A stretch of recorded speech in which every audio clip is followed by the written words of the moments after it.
Exodus chapter 18. Jethro visits Moses. Now Jethro, the priest of Midian and father-in-law of Moses, heard of everything God had done for Moses and for his people Israel, and how the Lord had brought Israel out of Egypt. After Moses had sent away his wife Zipporah, his father-in-law Jethro received her and her 2 sons. One son was named Gershom, for Moses said, I have become an alien in a foreign land. And the other was named Eleazar, for he said, my father's God was my helper. He saved me from the sword of Pharaoh. Jethro, Moses' father-in-law, together with Moses' sons and wife, came to him in the desert where he was camped near the mountain of God. Jethro had sent word to him, I, your father-in-law Jethro, am coming to you with your wife and her 2 sons. So Moses went out to meet his father-in-law and bowed down and kissed him. They greeted each other and then went into the tent. Moses told his father-in-law about everything the Lord had done to Pharaoh and the Egyptians for Israel's sake, and about all the hardships they had met along the way, and how the Lord had saved them. Jethro was delighted to hear about all the good things the Lord had done for Israel and rescuing them from the hand of the Egyptians. He said, Praise be to the Lord, who rescued you from the hand of the Egyptians and of Pharaoh, and who rescued the people from the hand of the Egyptians. Now I know that the Lord is greater than all other gods, for he did this to those who had treated Israel arrogantly.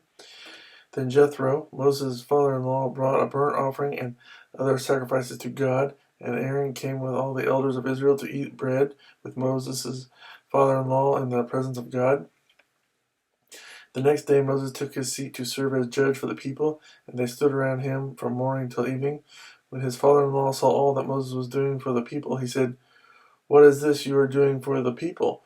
Why do you alone sit as judge, while all these people stand around you from morning till evening? Moses answered him, Because the people come to me to seek God's will. Whenever they have a dispute, it is brought to me, and I decide between the parties and inform them of God's decrees and laws. Moses' father-in-law replied, What you are doing is not good. You and these people who come to you will only wear yourselves out. The work is too heavy for you. You cannot handle it alone. Listen now to me, and I will give you some advice, and may God be with you. You must be the people's representative before God and bring their disputes to Him. Teach them the decrees and laws, and show them the way to live and the duties they are to perform. But select capable men from all the people, men who fear God, trustworthy men who hate dishonest gain, and appoint them as officials over thousands, hundreds, fifties, and tens. Have them serve as judges for the people at all times, but have them bring every difficult case to you. The simple cases they can decide themselves. That will make your load lighter, because they will share it with you. If you do this and God so commands, you will be able to stand the strain, and all these people will go home satisfied.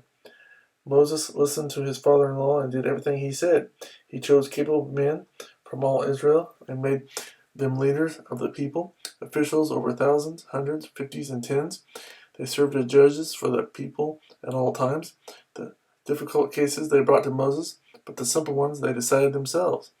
Then Moses sent his father-in-law on his way, and Jethro returned to his own country.